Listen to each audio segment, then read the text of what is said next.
by Thich Nhat Hanh the most. It's even more immersive than watching TV shows about the Buddha. It makes you feel as if you've traveled back to 1,600 years without even noticing. He tells the Buddha's life through the memories of a little boy named Sumedha. It's filled with many detailed scenes and Sumedha's inner thoughts. It's so vivid, it makes you feel very close and warm. Hello everyone, I'm Shinyuan. Welcome to my channel. This channel is just starting out, so please subscribe and turn on the notification bell. Liking the video is the biggest support for me. In my last video, we talked about Sumedha, the little shepherd boy who witnessed and accompanied the Buddha on his path to enlightenment. 10 years after the Buddha attained enlightenment, he walked for 10 days to find Sumedha and invite him to become a monk. The book describes the scene where Sumedha says goodbye to his younger brothers and sisters. It's really touching. Sumedha's parents passed away when he was only 11 years old. He raised his siblings all by himself, and it was not easy at all. Shortly after Sumedha became a monk, the Buddha gave a teaching to the monks one day. It's called the Discourse on Caring for the Water Buffaloes. The Buddha said that if one practices according to these teachings, they can realize Arahatship within 6 years. It was a cool day. After having lunch mindfully, as the Buddha taught, everyone washed their bowls, spread their cushions, and Saturday facing the Buddha. The little squirrels in the bamboo grove were not afraid of people. They ran back and forth among the monks, climbed freely up the bamboo trees, and watched the monks curiously. When Sumedha saw Rahula sitting opposite the Buddha, he quietly tiptoed over to him, put down his cushion, and they Saturday cross-legged together. In this peaceful and serene atmosphere, not a single person made a sound. Sumedha knew everyone was waiting for the Buddha to speak. The Buddha Saturday on the bamboo platform, calm and dignified, like a lion king. He looked at everyone with loving kindness in his eyes. When his gaze fell on Sumedha and Rahula, he smiled and said, "Today I want to tell you about the work of caring for water buffaloes. What should a good shepherd know and do? A good shepherd knows his buffaloes well. He understands each buffalo's character. He knows when to bathe them, how to treat their wounds, how to use smoke to keep insects away, how to find safe paths for them to walk. When crossing rivers, he takes them through the shallowest parts. He gives them fresh grass and clean water. He takes good care of the pastures and lets the older buffaloes set a good example for the younger ones. Monks, just as a shepherd knows his buffaloes, a monk should know himself, every element of his body, just as a shepherd knows the nature and tendencies of each buffalo. A monk should understand his own body, speech, and mind, what should be done and what should not be done. Just as a shepherd bathes the buffaloes, a monk should purify the craving, attachment, anger, and fear in his body and mind. As the Buddha spoke, his eyes never left Sumedha. Sumedha could feel the Buddha's words were meant especially for him.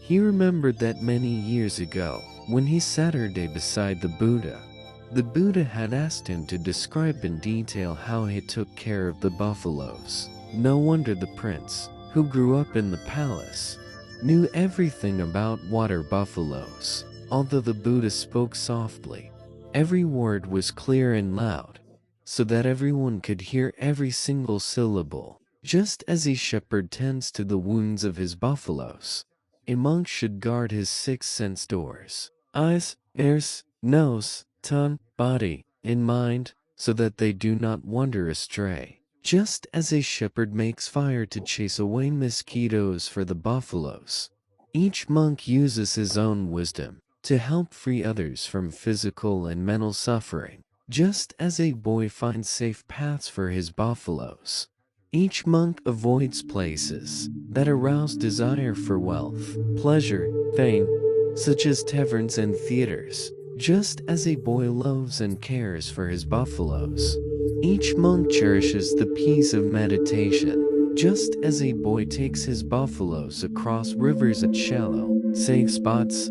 A monk relies on the Four Noble Truths as his guide in this life, just as a boy finds fresh grass for his buffaloes. A monk knows that the four foundations of mindfulness are the nourishment for liberation, just as a boy knows not to let his buffaloes overgraze the pastures. A monk knows to maintain good relations with the local people when he goes for alms, just as a shepherd lets older buffaloes guide the younger ones. A monk learns from the wisdom and experience of the elder monks. If every monk practices according to these 11 points, 6 years is enough to attain Arahatship.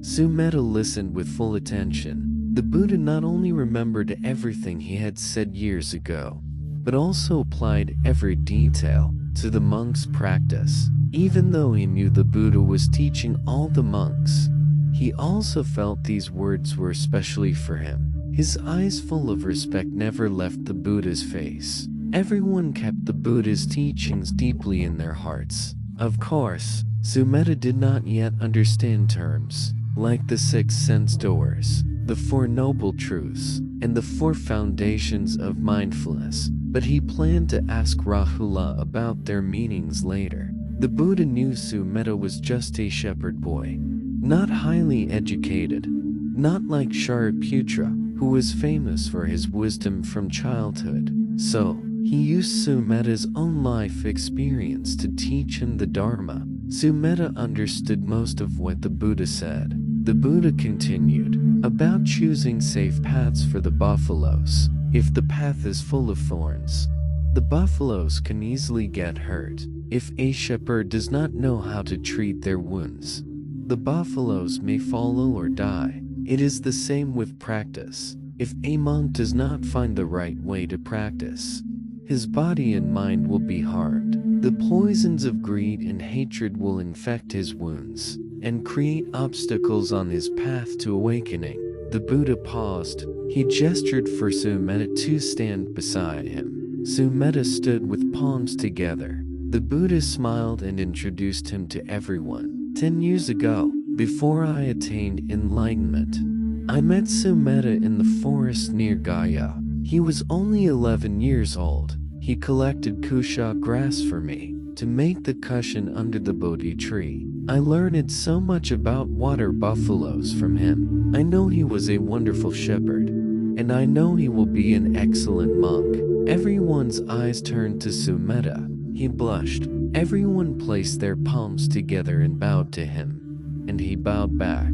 Before the Dharma assembly ended, the Buddha asked Rahula to recite the 16 steps of mindfulness of breathing. Rahula stood with palms together and recited each method clearly, like a ringing bell. After finishing, he bowed to everyone. Then the Buddha stood up and slowly returned to his quarters. Afterward, the other monks gathered their cushions and returned to their places in the forest. Some monks slept indoors, but many meditated under trees outside. Only when it rained heavily did they go back to the hall or their huts. Sumedha's teacher, Shariputra, arranged for him to live with Rahula. When Rahula was little, he lived indoors with his teacher, but now he had his own place under a tree, and Sumedha was happy to be with him. After the afternoon group meditation, Sumedha practiced walking meditation alone. He chose a quiet path to avoid being disturbed, but he found it hard to focus on his breath. His mind was filled with thoughts of his siblings and his hometown. The image of the path to the Narayana river kept appearing in his mind. He saw Prakriti with her head bowed, crying. He saw Rupak alone, watching the landlord's buffaloes. Even though he tried to forget these images and focus on his breath, they kept coming back. He didn't know what to do. He suddenly felt very ashamed, feeling that he had let down the Buddha's trust and expectations. He decided that after walking meditation, he would go ask Rahula for advice. He believed Rahula could answer the things he didn't understand from the morning's teaching. Just thinking of Rahula made Sumedha feel more encouraged and calm. Now he could walk slowly with his breath. Before Sumedha could go find Rahula, Rahula came to him instead. He brought Sumedha to a place to sit and said, "At noon, I met Venerable Ananda. He would like to hear about how you first met the Buddha." Who is Venerable Ananda? He is a prince of the Shakya clan, the Buddha's cousin. He joined the Sangha 7 years ago, and now he is one of the Buddha's chief disciples. The Buddha loves him very much. He takes care of the Buddha's daily life and health. He has invited us to his quarters tomorrow evening. I would also like to hear about when the Buddha was staying in the Gaya forest. Didn't the Buddha tell you?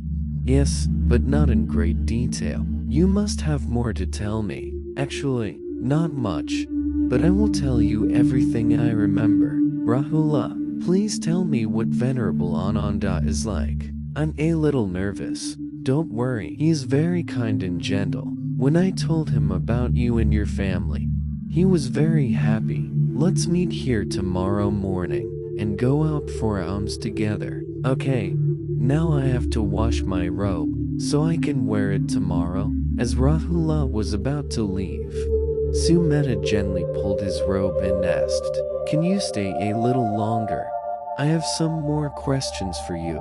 This morning, the Buddha spoke about the 11 points the monks should follow. I've forgotten some of them. Can you repeat them for me? But I only remember 9 myself.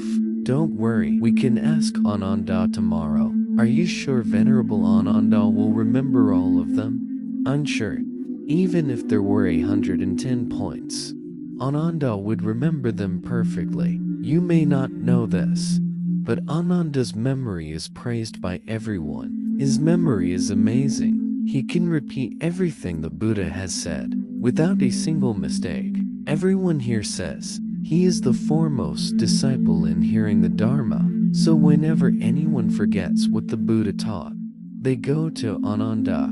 Sometimes, the monks here hold study sessions and ask Venerable Ananda to review the Buddha's basic teachings for them. Then we are really lucky. We'll ask him tomorrow, but I have one more question for you. How do you calm your mind when you're doing walking meditation? You mean you have many distracting thoughts? Are you thinking about home? Sumedha held Rahula's hand tightly and said, "How did you know?" That's exactly what's happening. I don't understand why I'm so homesick tonight. I feel terrible that I can't practice wholeheartedly. I feel sorry for you and the Buddha. Rahula smiled at him and said, "Don't blame yourself. When I first followed the Buddha, I also missed my mother, my grandfather, and my aunt. I cried alone many nights. I know my mother, grandfather, and aunt missed me too, but after some time, it got easier." Rahula helped Sumedha stand up and gave him a gentle hug. "Your brothers and sisters are lovely. Missing them is only natural, but you will soon get used to your new life. There is much to do here. We have to practice and study. Listen, whenever I get the chance, I'll tell you about my family, okay?" Sumedha held Rahula's hands tightly and nodded. Then they parted. Rahula went to wash his robe, and Sumedha found a broom and swept the bamboo leaves off the path. So, what do you think? Isn't it incredibly vivid? I even teared up a few times while practicing this script. That's all for today's video. Please support me. I'll see you next time.